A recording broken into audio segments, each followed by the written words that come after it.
Hey everybody, Brian here, and the much anticipated strategy session.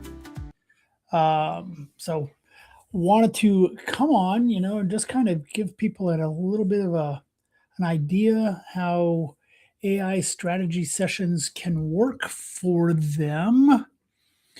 And this is going to be kind of a general session, I mean, obviously, because I'm not doing anything specifically with any particular person.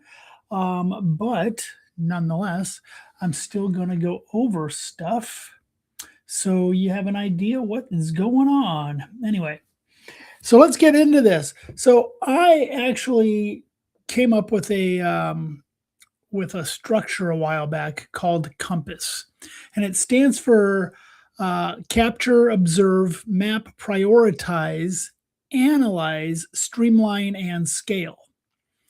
And it's kind of an order of importance. Just worked out. When I was coming up with that, it just spelled out Compass. It worked out really well. So the first part of any strategy session, is to capture what you're currently doing. Okay, so you look at your processes, your strategies, and your systems and see how they're working right now. And find if there's anything there that could possibly use a little bit of streamlining, make it a little better, a little more fluid, and that is where the capture comes in. We look at it and figure out if there are any little bumps in the road or if there are broken processes that AI could come in, fix, handle, and take off of your plate, basically. Automation is a good thing, especially when it's something that's redundant and you do over and over and over that just takes up a bunch of time. So that's the very first thing we do is we capture what you're doing right now, and then we observe what kind of what's going on. We look and see, again, going into the redundancy. Is it taking up too much time? Is it something you do more than once, more than twice a week or a day even? And if it's something like that, that time compounds.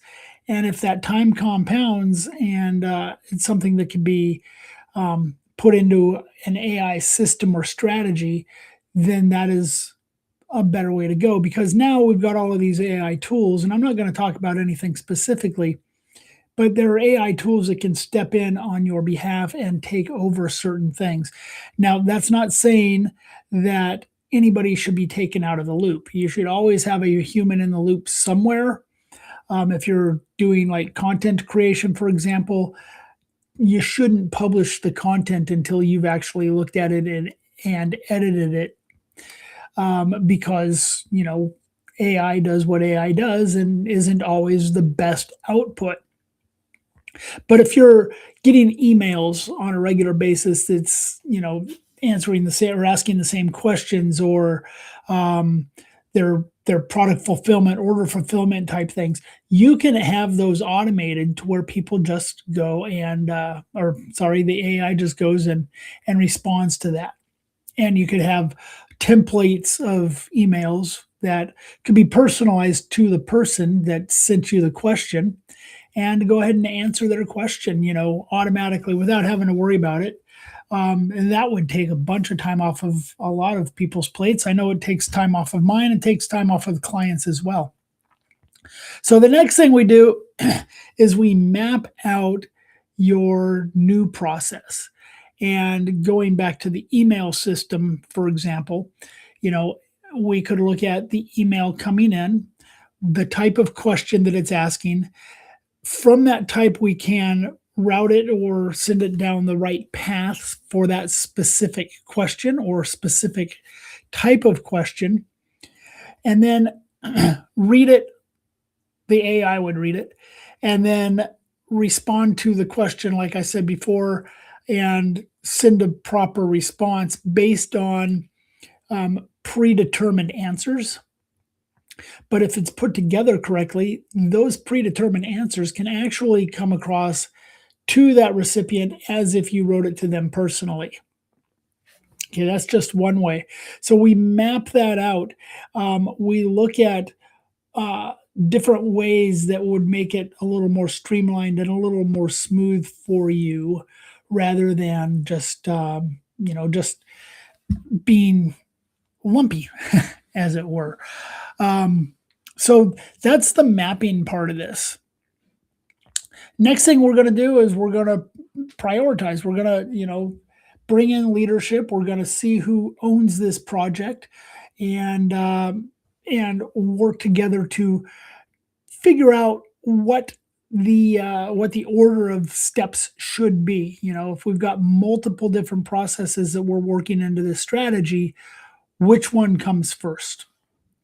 So get together with the team. We'll ask some questions, like how much time this could save each week.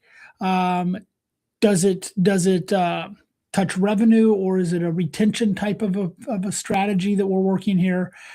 Does it reduce the mental load on your team? Does it take things off of their plates that they don't need to do, or think about if we can automate that? And is it something that's realistic to start small?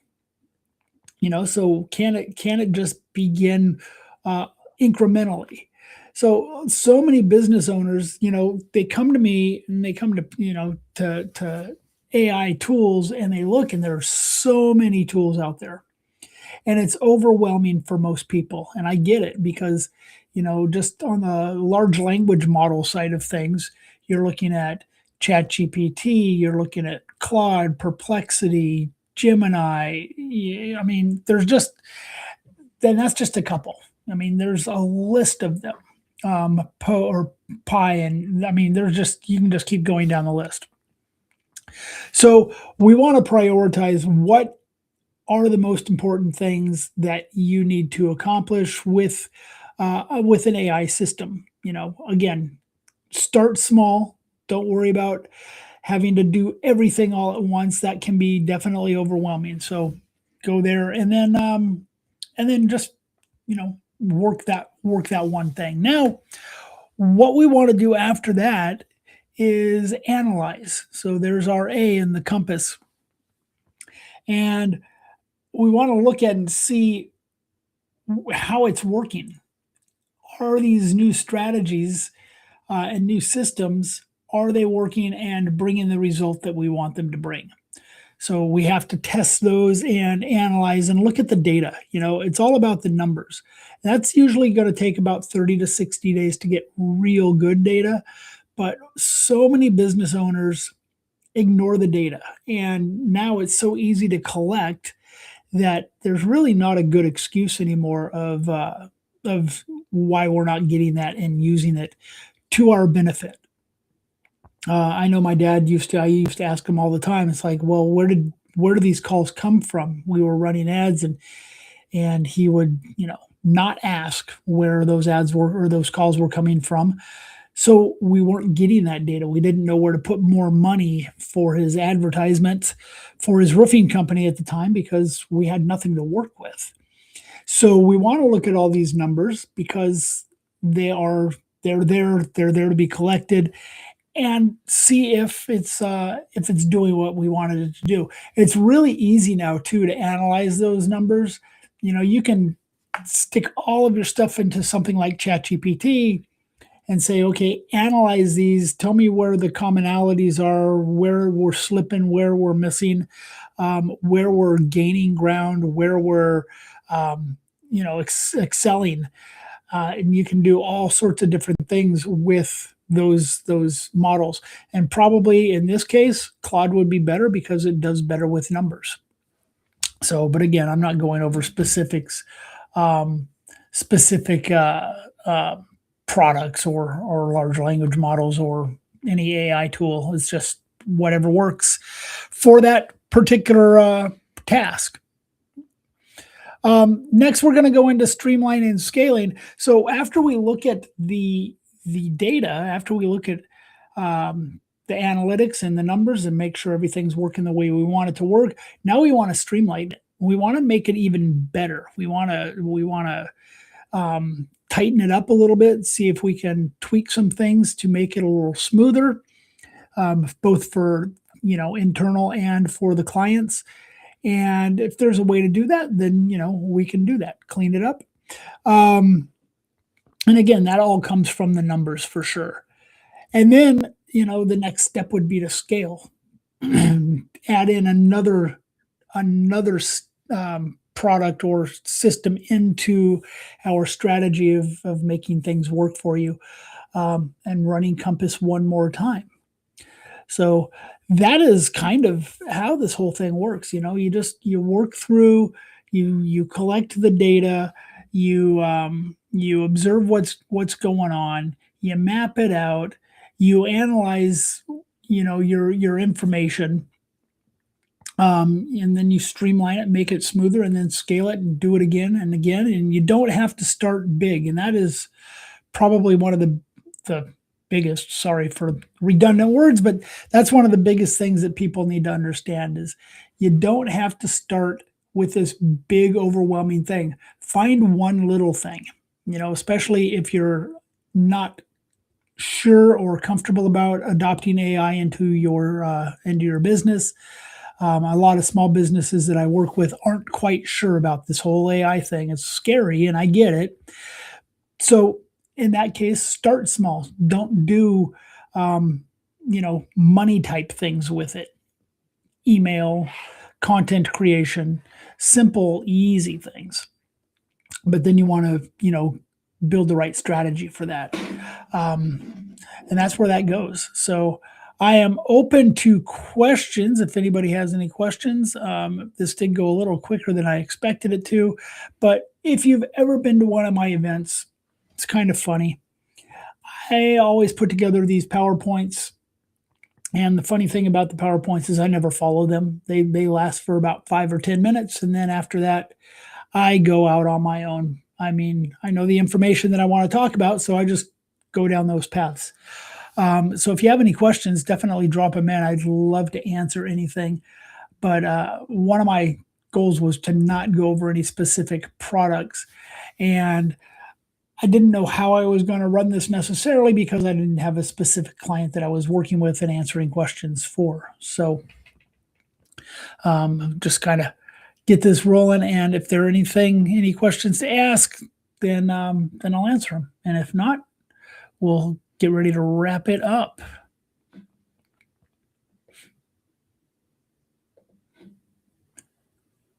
All right. Well, I'm not getting anything, so I don't want to take up any more of your time if necessary, but appreciate everybody popping on. If you come in after the fact, then, it's all good. And leave the questions in the comments and I'll get to your questions then. But in the meantime, I appreciate you popping on here, and look forward to seeing you again on another live when, come up with another topic to talk about. That's it for today. We'll talk to you later.